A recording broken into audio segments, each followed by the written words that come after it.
Hi, welcome back to the Shillong series. If you caught last week's Ride and Vibe episode, I would love to know in the comments what you thought of it, what you liked, what you didn't like, and what you wanted to see more of. This series is my way of sharing the smaller stories that happen on the road, not just the big destinations. Today's story starts at Nessa Homestay on Laitkor Pomlakrai Road in Shillong, where the hills roll out in front of you the moment you step out of the gate. It's one of those mornings where the sky is clear, the sun is out, and the day feels full of possibilities. Because the weather looks so perfect, I make what I think is a smart, hopeful decision. I leave my rain layers behind in my homestay. No black clouds in sight, bright sunshine, and that overconfidence you only get in the first half hour of a ride. In hindsight, this is my official clown face moment of the day. What could go wrong in the hills?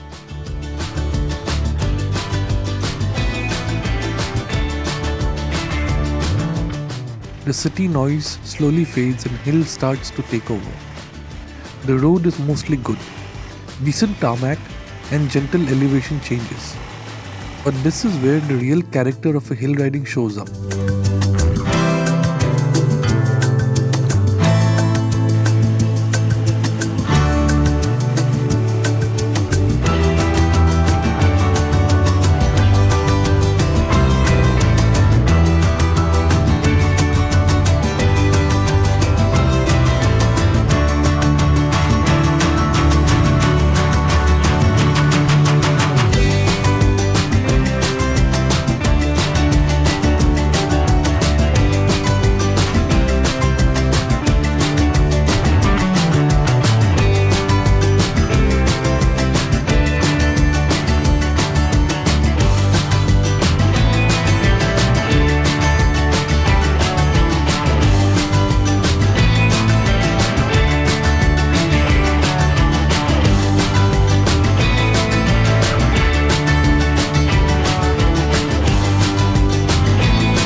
On these tight curves, especially the blind ones, oncoming vehicles need more space to complete the turn. A truck or a pickup van can suddenly swing wide into your lane just to make it around the bend. So instead of chasing speed, I settle into a slower rhythm, the speedometer sitting around the low 40s and 50s, giving myself time to react if someone suddenly appears on my side of the road. I'm watching everything. The way the road drops away on one side, the way the corners tighten at the last moment, the little cracks in the tarmac. It's not aggressive riding. It's more like a conversation with the road, feeling out what it's trying to tell me before every turn.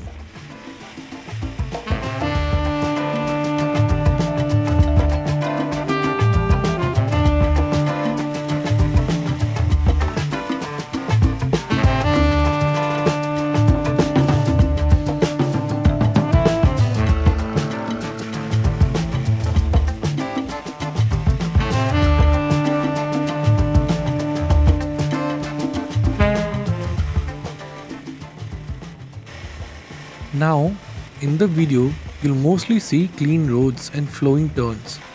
But in between these calm stretches, I actually pass through a couple of busy village and town centers. These are the parts that don't always make it to the final edit. The stalls close to the road, and people just living their everyday lives while you pass through on a motorcycle. There are small markets with vegetables, pumpkins, cabbages, and meat laid out under bright tarps, and narrow main streets where every vehicle seems to be in a hurry for no real reason. Through these sections, I slow down, sit back, and let the bike just roll, because this is where respect for the local traffic matters more than maintaining any kind of perfect riding pace. Once I clear those busy pockets, the road begins to open up again. The houses spread out, the fields widen, and the brown gold hills stretch on both sides. A few colorful roofs pop up in the distance. Trees stand tall in small clusters, and the road cuts into a smooth line through all of it.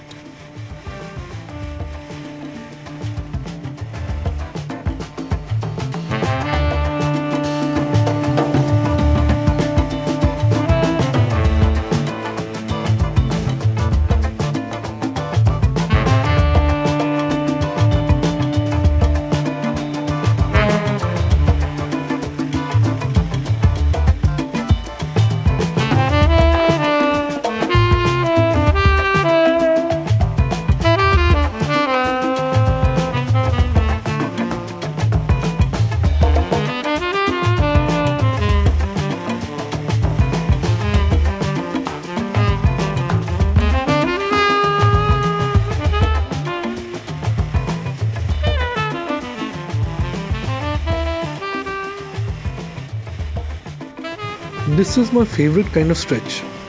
Not fast, but flowing. I keep a steady 40-50 km per hour speed. Just enough to feel the wind, but still slow enough to take in all the details.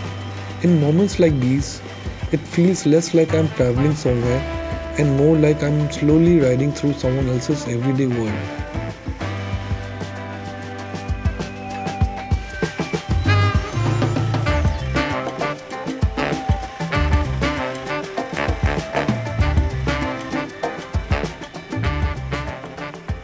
As the kilometers add up, the pattern of the road becomes familiar.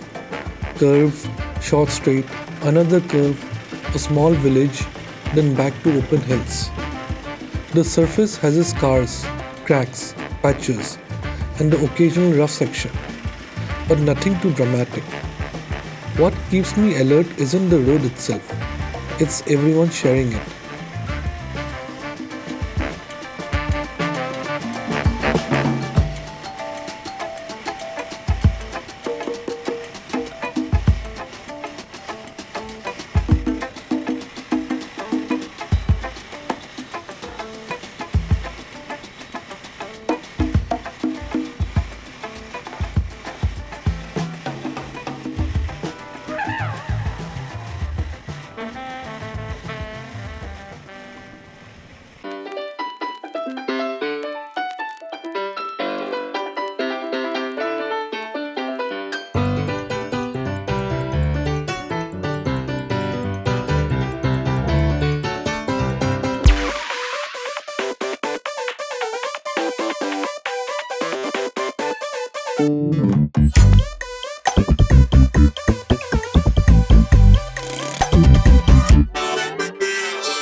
Hill etiquette kicks in. Stay away from the center line on blind corners. Never assume your lane is yours alone. And always leave space for that one overloaded truck trying to crawl around the turn. These are small decisions. Rolling off the throttle a bit earlier, shifting your line a little to the left, but together they are what make the ride feel safe instead of stressful.